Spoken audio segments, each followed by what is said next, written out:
Periodismo Total, con Antonio Di Gianpaolo.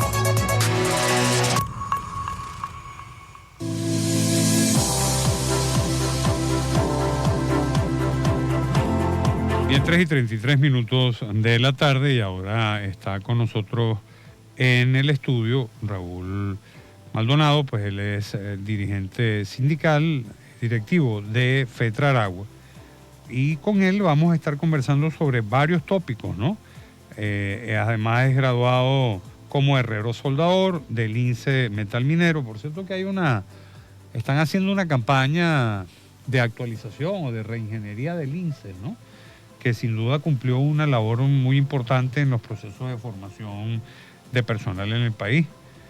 Y bueno, ya ha sido dirigente pues del sector metalúrgico, y su Instagram es @Raúl Maldonado 2604. Te faltó el año. Pusiste 2604, ¿eh? Ya el 53. Ah, ok. Bienvenido al programa En el Aire, Raúl. No te preocupes, que a los 12 nos ha ido poniendo el pelo blanco a lo largo del tiempo. Bueno. A unos más y unos menos. A otros se les ha caído hasta el pelo. Buenas tardes a la audiencia de Éxitos y Antonio, que somos amigos de la época del Aragüeño. Así es, así es. Hace unas cuantas lunas. Bueno, la memoria está bien, por lo visto. No, perfecto. Intacta. Así bueno, es. Bienvenido al programa En el Aire. Fíjate, ha sido noticia en estos días, estamos leyendo una nota en El Siglo, otra en el periodiquito. Pero yo quisiera empezar, porque tú hablas pues de un desempleo muy importante en la entidad y la ubicas en alrededor del 60% como tasa de desempleo. Y luego, eso en la nota que estamos viendo en el periodiquito. Y también vemos una nota en El Siglo donde, bueno, ustedes son partidarios pues de respaldar la propuesta hecha desde la CTV en la Comisión de Diálogo Social, o en la instancia del Foro de Diálogo Social, en el orden de $200.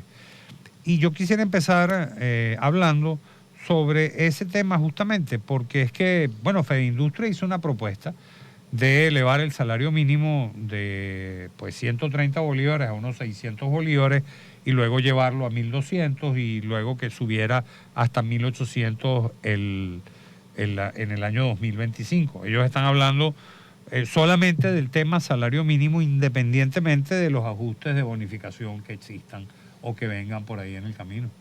Bueno, no es de extrañar la posición patronal de Fedindustria, primero porque ellos juegan cuadros cerrados con las políticas económicas del Estado, por una parte. Por la otra, como empresarios, pues su posición siempre ha sido de negarle lo que le corresponde a los trabajadores desde el punto de vista de lo que significa el ingreso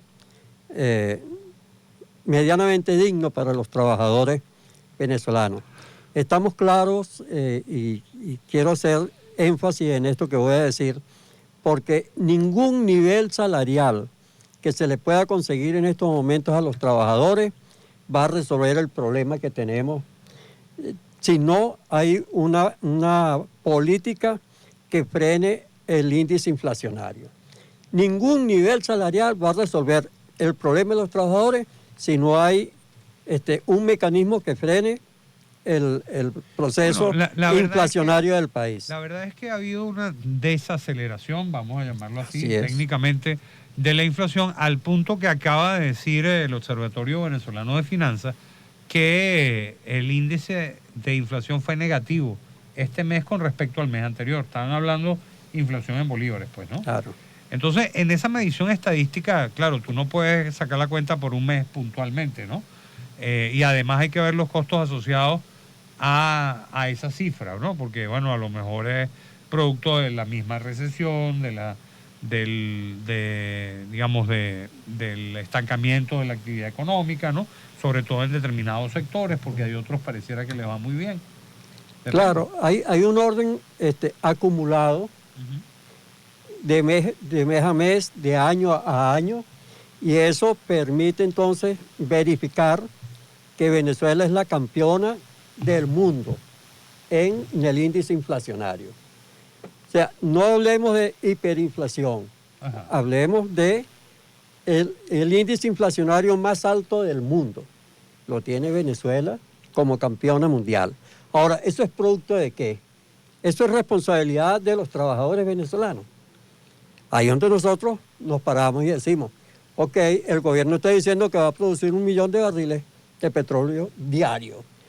El gobierno está diciendo que las minas están produciendo, que hay factores económicos que están permitiendo a la Venezuela salir adelante en la economía. Y si eso es así, ¿por qué no valorizamos entonces el poder adquisitivo de los trabajadores venezolanos?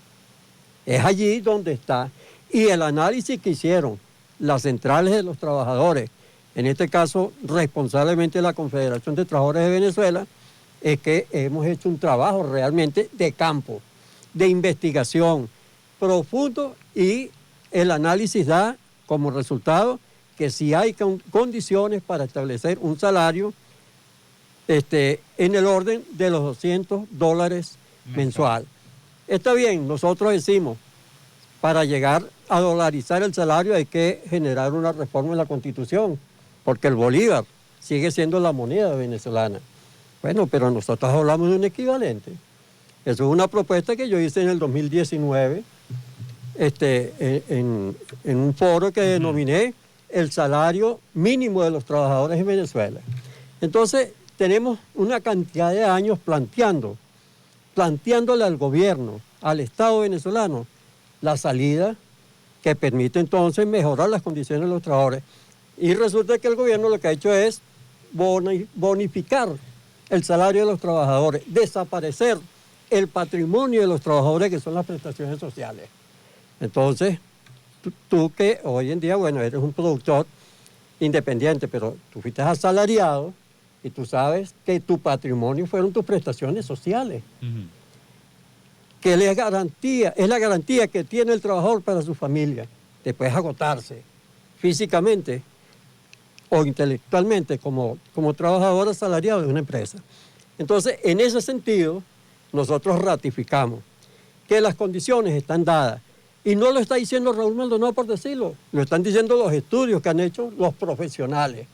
Y ayer el presidente de APUC, de la Asociación de Profesores de la UCB, ratificaba de que el trabajo que hizo el profesor Luis Crespo, la profesora Jacqueline Rey y los otros profesionales que están allí, demostraron científicamente que sí hay condiciones para establecer un salario que no es la solución, los $200.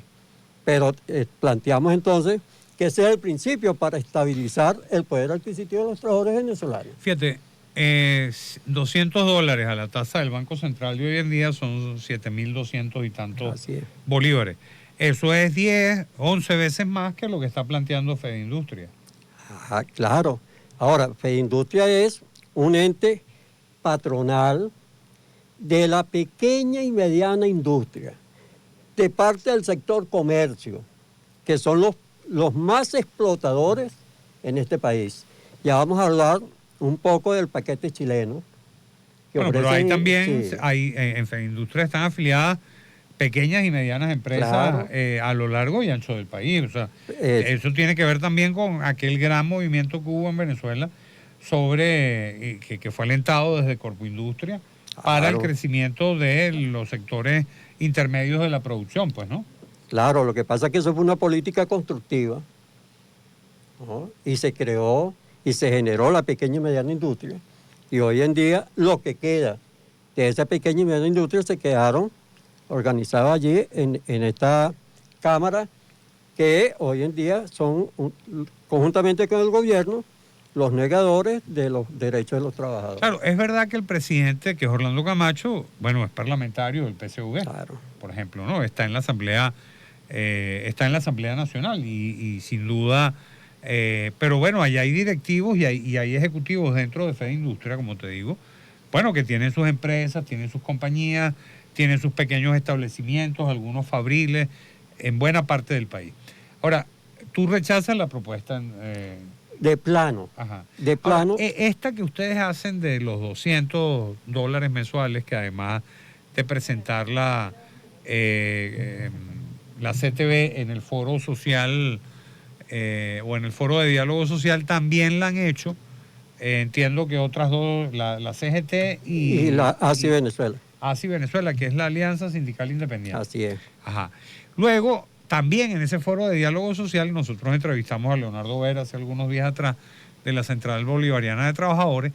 Bueno, él habla de las condiciones difíciles de la economía, de este tema, pues, de las sanciones, de este tema de las medidas coercitivas unilaterales, que es el término que usan para describirla, que mientras esa realidad no cambie, él dice no es posible producir un ajuste salarial en los términos en que muchos lo puedan aspirar. Luego, entonces, ellos apuestan más a un esquema de bonificación, por ejemplo. Fíjate, Antonio. Bueno, y no quieren una modificación de la ley del trabajo. En eso han insistido mucho. Por supuesto, porque la modificación que plantean los factores patronales es eliminar las prestaciones sociales. Bueno, no las prestaciones, la retroactividad, ¿no? La retroactividad de las prestaciones sociales y arrancar de cero. Eso significa eso que... Eso como lo de CADAFE, borrón y cuenta nueva. borrón y cuenta nueva. Ajá. Ahora, eso significa que en este momento que han desaparecido las prestaciones sociales por la bonificación del salario, si se hace un borrón y cuenta nueva, ¿dónde queda el patrimonio de los trabajadores? Esa es la pregunta. Ahora, bueno, en eso coincides con la Central Bolivariana de Trabajadores. No, al contrario. ¿Por qué? Pues si ellos no están de acuerdo con que haya una modificación de la ley. No, ellos plantean, fíjate tú, que por las medidas coercitivas no debe haber aumento de salario porque las medidas coercitivas frenan la situación económica del país. Es al contrario. Es al contrario. Las medidas coercitivas son contra algunos personeros del gobierno. Ahora, aquí en octubre, cuando el acuerdo de Barbados, hubo, se resolvió alguna situación de las sanciones, la cuestión petrolera, los gases, todo esto, y ha habido beneficio para los trabajadores venezolanos. Es allí. Bueno, dieron un bono ahora. Pero, ¿qué representa ese bono para lo que es el poder adquisitivo de los trabajadores y la eliminación de las prestaciones sociales? Raúl, vamos a ir a una breve pausa. Fíjate, a la vuelta. Anoche, el presidente, saludando la fecha o la definición de la fecha de elección presidencial, bueno, hizo el anuncio de una nueva misión que se llama Misión Igualdad y Justicia Social, Hugo Chávez Frías. Bueno, y yo vi en el anuncio que había pues la iniciativa de, por ejemplo, dotación de ropa, incluso de calzado, habló hasta de colchones para que la gente tuviera un sueño reparador. Así es. Vamos a una breve pausa, ya regresamos con Raúl Maldonado. Contenidos que trascienden la radio. En las redes, @AdiGianpaolo.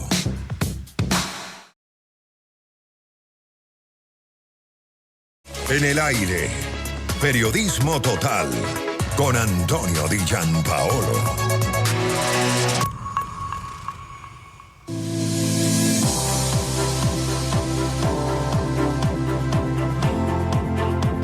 Bien, continuamos con el programa En el Aire y con nosotros Raúl Maldonado de la directiva pues de FETRA Aragua, que es la Federación de Trabajadores del Estado Aragua, y estamos conversando con él, bueno, sobre este tema de la expectativa en relación al ajuste salarial.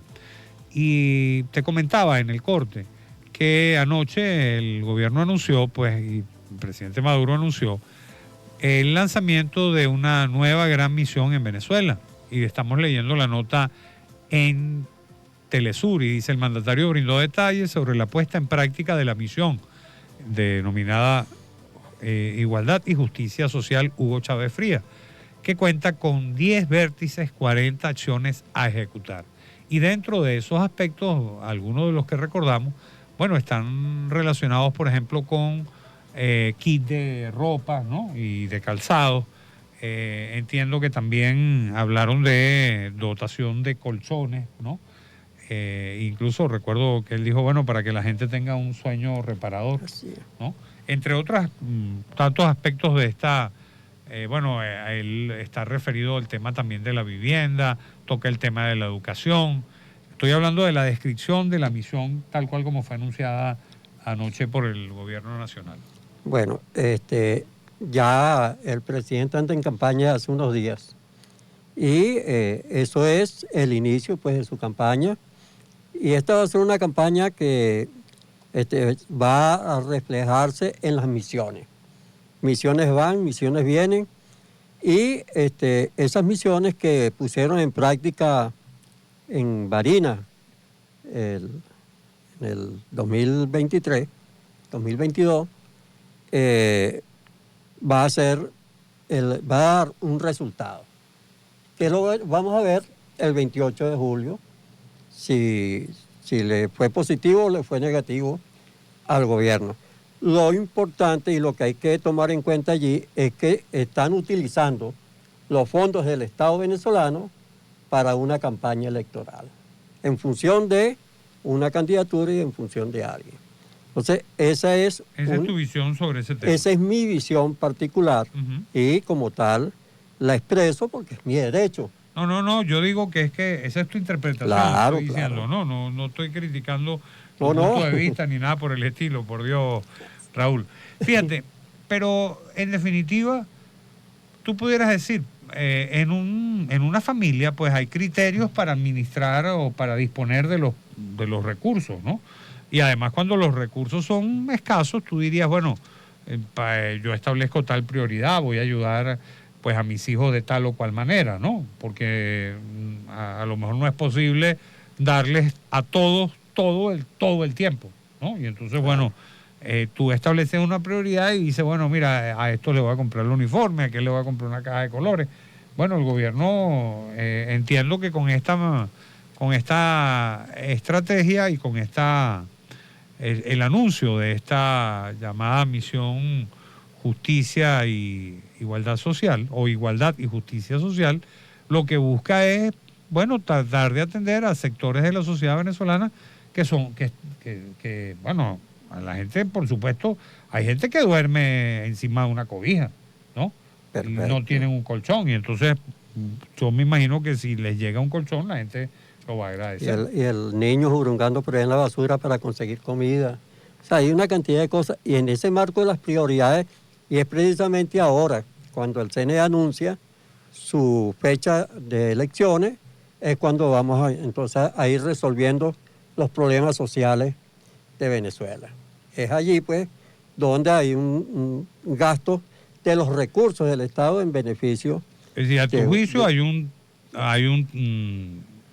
digamos, una motivación político-partidista en el anuncio de esta campaña. Así es como se utilizan recursos del Estado, camiones militares, camiones de los diferentes organismos públicos para campaña, para trasladar a la gente, para las actividades. Hay toda una cantidad de pruebas que están allí, que son visibles. Que no es que uno las dice, sino que están allí. Bueno, Raúl, estamos llegando al final del programa. Yo quisiera que al final del espacio ratificaras que si no fuera posible la aspiración que ustedes han planteado de un salario mínimo en el orden de $200 mensuales, un esquema escalonado que apuntara hacia allá y que fuera indexado, sería aceptable. Porque si tú le dices a una gente que gana como salario mínimo hoy $130, que tú le digas, mire, es que le vamos a pagar 60, ¿no? Y luego, no sé, en diciembre, pues 100, y hasta llegar a esa aspiración que tiene, yo digo, algo es peor que nada. Sí, mira, Antonio, primero quiero invitar a la dirigencia sindical afiliada a Fetraragua, porque mañana tenemos un comité ejecutivo ampliado donde vamos a informar sobre el diálogo social, sobre las actividades de los pensionados y los jubilados, las estrategias tecnológicas en las manos de los trabajadores, la escuela de formación sindical que estamos creando acá en Aragua. O sea, hay una cantidad de informaciones que se le va a dar mañana a ese Eso es comité. mañana en la sede de FETRARAGUA. En la sede de FETRARAGUA a las 10 de la mañana. Están cordialmente invitados. Si gustan de mandar un periodista de acá de la emisora, pues Ujú. allá lo vamos a recibir. Y estamos diseñando estrategias precisamente para enfrentar esa posibilidad real del aumento de salario. Si hay una propuesta por parte del Ejecutivo, porque es que nosotros no hacemos nada con decir podemos aceptar tal cosa, escalonado, y el gobierno, que es el que tiene que decidir las cantidades, el aumento, las condiciones. El gobierno es, a nivel de la mesa de diálogo, plantear alternativas, y estamos seguros que vamos a llegar a algunos acuerdos satisfactorios para los trabajadores y para la misma política económica del Estado. Pero tienen que haber planteamientos, no la posición cerrada de que hay que seguir destruyendo las prestaciones de los trabajadores. Es allí donde nosotros nos paramos, donde estamos decididos a tomar las acciones que sean necesarias tomar para enfrentar esa situación. Además, el gobierno tiene que entender, y así como establece esas misiones, que se invente una misión económica para resolver, ¿verdad?, el poder adquisitivo de los trabajadores venezolanos y salgamos adelante. En todo eso estamos claros, que si se van a utilizar los recursos del Estado para esas misiones, bueno, está la misión salario, dignificación del ingreso de los trabajadores. Entonces, hasta todo eso nosotros estamos dispuestos a que se mejore realmente las condiciones salariales de nuestros trabajadores. ¿Y por qué no venezolanos. vas a la sede del 1x10 aquí en Maracay, que la están abriendo, y haces esa propuesta de un salario? Vamos a buscar a la madrina, Ajá. a la Yalixia Santaella, que la pusieron de madrina Ajá. aquí en Aragua. Bueno, es una propuesta, misión salario. Gracias a Raúl Maldonado por su presencia esta tarde en el programa En el Aire. Vamos a la despedida. Contenidos que trascienden la radio. En las redes, @Adi Gianpaolo.